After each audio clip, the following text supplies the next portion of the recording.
Charlie Goodman had it all, or so it seemed.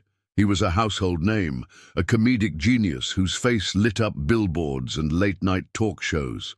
For decades, he had been the man America turned to for laughter, the goofball with a heart of gold.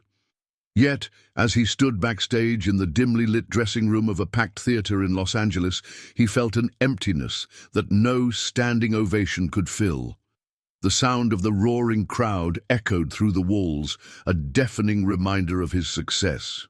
Charlie took a deep breath, staring at his reflection in the mirror. Deep lines creased the corners of his eyes, and his once vibrant energy had dulled into something more mechanical, like a machine programmed to entertain. He forced a grin, the same grin that had charmed millions, but this time it felt like a mask. His manager, Ricky, burst into the room, all energy and excitement. "Charlie, man, the place is packed. This is going to be another classic show. You ready?" Charlie nodded, but his voice wavered. Yeah, I'm ready." The truth was, he wasn't sure anymore. Comedy had been his escape, a way to drown out the noise of reality, but lately it had begun to feel like a prison. His jokes landed, his timing was perfect, yet something was missing. It was as if he were playing a character, and somewhere along the way he had lost the real Charlie Goodman. The introduction blared through the speakers, and Ricky patted him on the back. "Go kill it." Charlie walked onto the stage, greeted by a thunderous applause. The lights blinded him momentarily, but he adjusted, slipping into performance mode. The jokes flowed effortlessly, and the audience responded just as they always did, with laughter, with admiration. But as he delivered punchlines, a thought nagged at him. What happens when the laughter stops? After the show, Charlie retreated to his dressing room, exhaustion weighing him down. He loosened his tie, sinking into the leather couch, when his phone vibrated on the table. A call. He glanced at the screen. Ben Calloway. For a moment, he hesitated. Ben was his childhood best friend, the guy who had been there before the fame, before the sold-out shows. But how long had it been since they last talked? 5 years? Maybe more.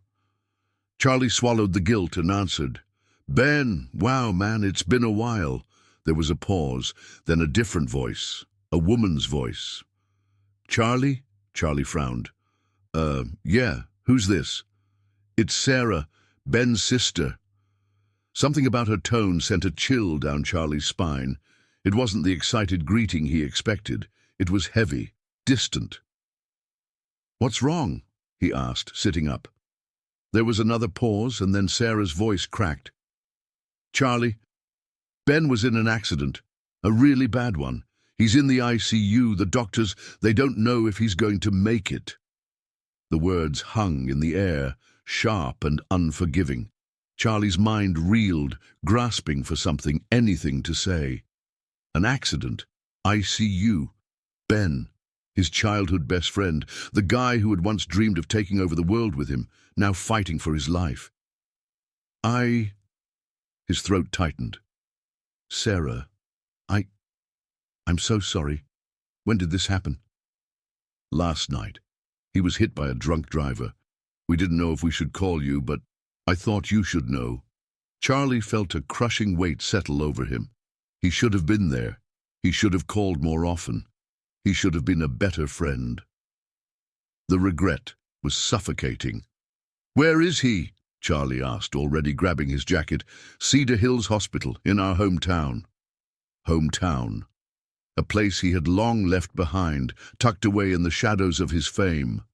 But in that moment, Charlie knew what he had to do. "I'll be there first thing in the morning," he promised. Charlie sat in his private jet, staring blankly out the window as the city lights of Los Angeles faded beneath him. The cabin was silent, save for the quiet hum of the engine, but his mind was anything but still. Memories flooded in. Images of him and Ben as kids, riding bikes down dirt roads, sneaking into the old drive-in theater, dreaming of futures that seemed limitless. Ben had been the one who always believed in him, long before Hollywood had taken notice. He was the one who had encouraged Charlie to pursue stand-up, the one who had sat in the front row of his first ever comedy gig, clapping the loudest. And now, he lay in a hospital bed unconscious, while Charlie had been too busy chasing the next big project to even notice. The regret gnawed at him. How had he let so much time slip away? The pilot's voice crackled through the intercom. "Mr. Goodman, we'll be landing in 20 minutes. Charlie exhaled and closed his eyes. It was time to face the past. The moment the plane touched down at Cedar Hills Regional Airport, Charlie felt a strange mix of nostalgia and unease. It had been over a decade since he had last set foot in his hometown. The streets, the old buildings, the distant hills, they were all frozen in time, yet somehow different. Or maybe he was the one who had changed. A black SUV was waiting for him on the tarmac, arranged by his assistant back in LA. But as Charlie stepped inside and the driver pulled away, he found himself gazing out the window at the familiar scenery, his mind drifting back to a different time. Before the fame, before the lights, before the distance between him and Ben had grown so wide. The hospital was only a short drive from the airport, but every minute felt like an eternity. The memories flooded in.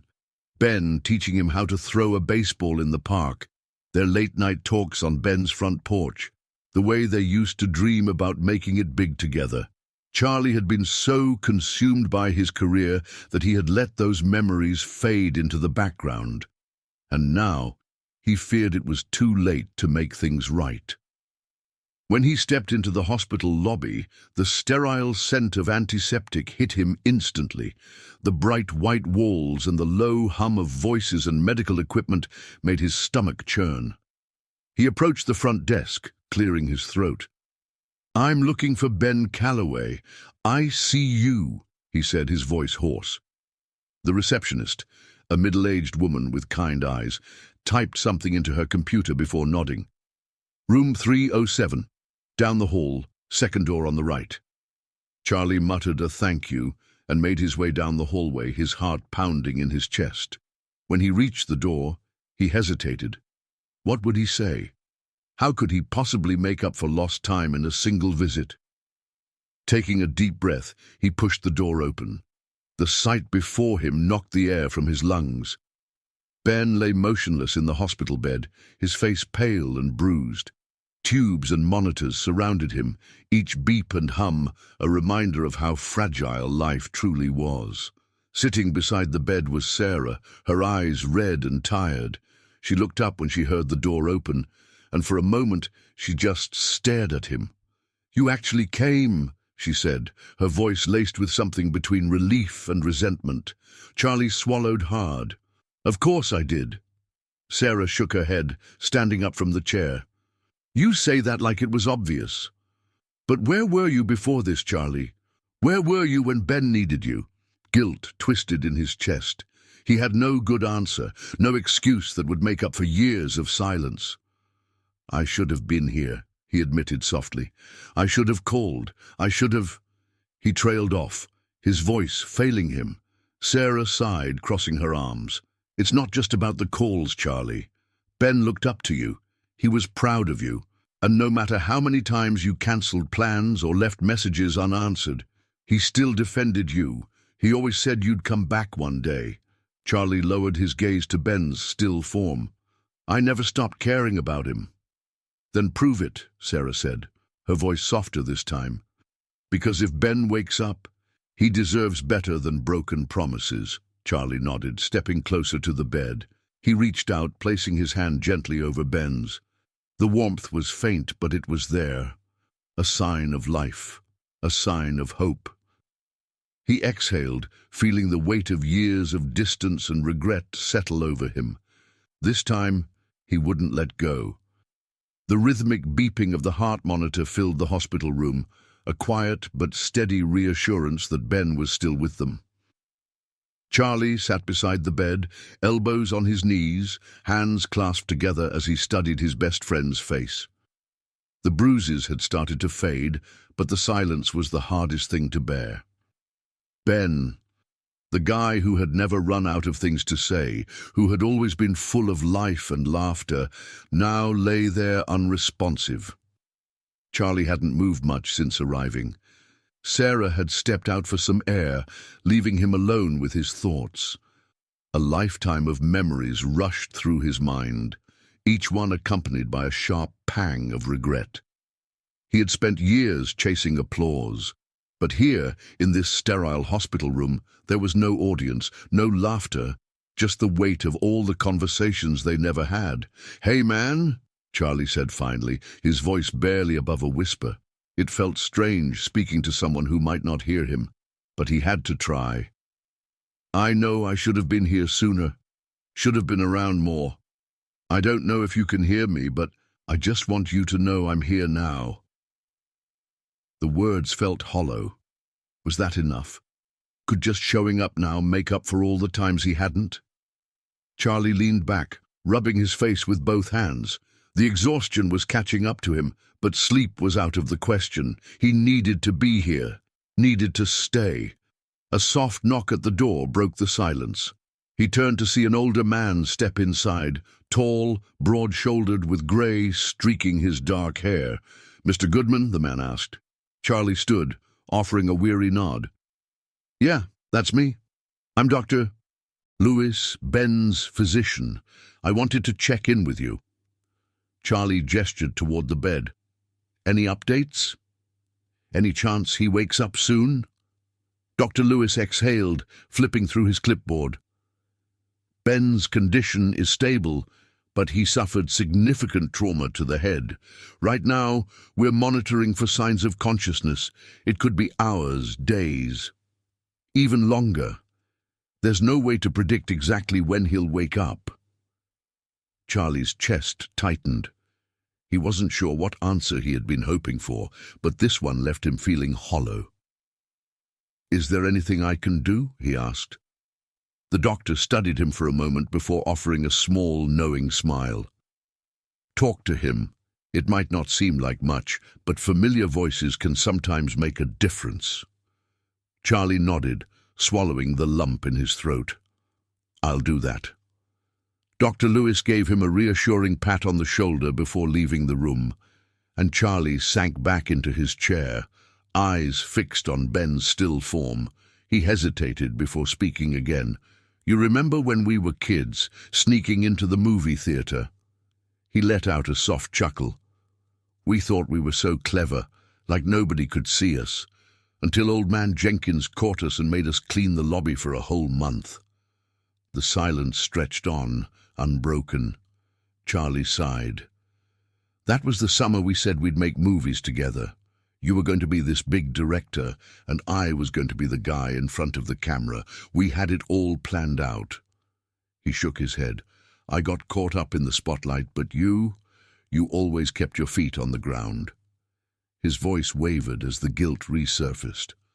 "I should have called more, should have visited, but I let everything else get in the way." He exhaled deeply, running a hand through his hair. "I don't know if I deserve to be here now, but I need you to wake up, man, because if you do, I swear I won't waste another second." For a moment there was nothing but the sound of the machines. Then, the faintest twitch in Ben's fingers. It was small, barely noticeable, but Charlie saw it. His heart pounded. "Ben?" he whispered, leaning closer. There was no response, but the movement had been real. He wasn't imagining it. Charlie shot up from his chair, rushing to the door. "Sarah!" he called down the hallway. "Get the doctor! He moved!" Hope surged through him for the first time since he had arrived. Maybe, just maybe, it wasn't too late after all. Charlie paced the hospital hallway, his heart racing as he waited for Dr. Lewis to return. Sarah stood beside him, her fingers gripping the edge of her sweater. The tension in the air was suffocating, yet there was a flicker of hope neither of them dared to voice just yet. Dr. Lewis finally entered the room, his expression calm but focused. Charlie and Sarah exchanged a glance before stepping aside to give him space. The doctor leaned over Ben, carefully assessing his vitals, watching for any further signs of movement. Charlie held his breath as the doctor lifted Ben's hand, pressing 2 fingers against his wrist to check his pulse. He then murmured something to the nurse beside him before turning to face them. "That's a good sign," Dr. Lewis said, nodding slightly. "A reflexive movement like that suggests that his brain activity is increasing. We'll keep monitoring him closely, but this is definitely progress." Charlie felt the tension in his chest loosen just a bit. He looked over at Sarah, who let out a small, relieved sigh. "So he's waking up?" she asked hesitantly, her voice barely above a whisper. Dr. Lewis pressed his lips together. "It's still too soon to say for certain, but it's encouraging. Keep talking to him. It might help stimulate his consciousness." Charlie nodded, determination settling in his chest. He wasn't going anywhere. The night stretched on, and Charlie remained by Ben's side. The room was dimly lit, the soft hum of machines the only sound filling the silence. Sarah had dozed off in the chair by the window, exhaustion finally overtaking her. But Charlie stayed awake, unwilling to let even a second slip by. He leaned forward, resting his arms on the edge of the bed. "You always had my back, man," he murmured, "even when I didn't deserve it." His mind drifted back to their childhood again. Late-night drives, sneaking onto the high school football field just to lie on the grass and talk about the future. Ben had always believed in him, even when Charlie himself had doubts. He swallowed hard. "I should have been there for you, and if you wake up, I promise I will be." A long silence stretched between them, and then a faint squeeze. Charlie's eyes widened. He wasn't imagining it this time. Ben's fingers, weak but deliberate, curled slightly around his own. Charlie shot up in his seat, his breath catching in his throat. "Ben?" Sarah stirred at the sudden movement, blinking sleepily before her gaze followed Charlie's. "What? What happened?" Charlie turned to her, eyes shining. "He squeezed my hand." Sarah gasped, scrambling to her feet. She grabbed Ben's other hand, her voice shaking. "Ben, can you hear us?" A long pause. Then, barely audible, the faintest sound emerged from Ben's lips. "Charlie?" Charlie felt his heart stop for just a moment before it kicked into overdrive. He let out a shaky laugh, wiping his eyes with the back of his hand. "Yeah, buddy. I'm right here." Ben's eyes fluttered slightly. A weak attempt to open them. His voice was dry and barely above a whisper. "Took you long enough." Charlie let out a choked laugh, shaking his head. "Yeah, I deserved that." Tears streamed down Sarah's face as she clutched Ben's hand. Relief, joy, and exhaustion blended together in the room, filling the space that had once been consumed by fear and uncertainty. Dr. Lewis rushed in moments later, called by the frantic nurse. He quickly assessed Ben's condition, asking him to follow his fingers with his eyes, to squeeze his hand again. The responses were weak, but they were there. "He's conscious," the doctor confirmed with a smile. "This is a very good sign." Charlie let out a breath he hadn't realized he was holding. He felt lighter, like a weight had been lifted from his shoulders. Maybe things weren't perfect, maybe there was still a long road ahead, but in that moment, none of it mattered. Ben was back, and this time Charlie wasn't going to let him down.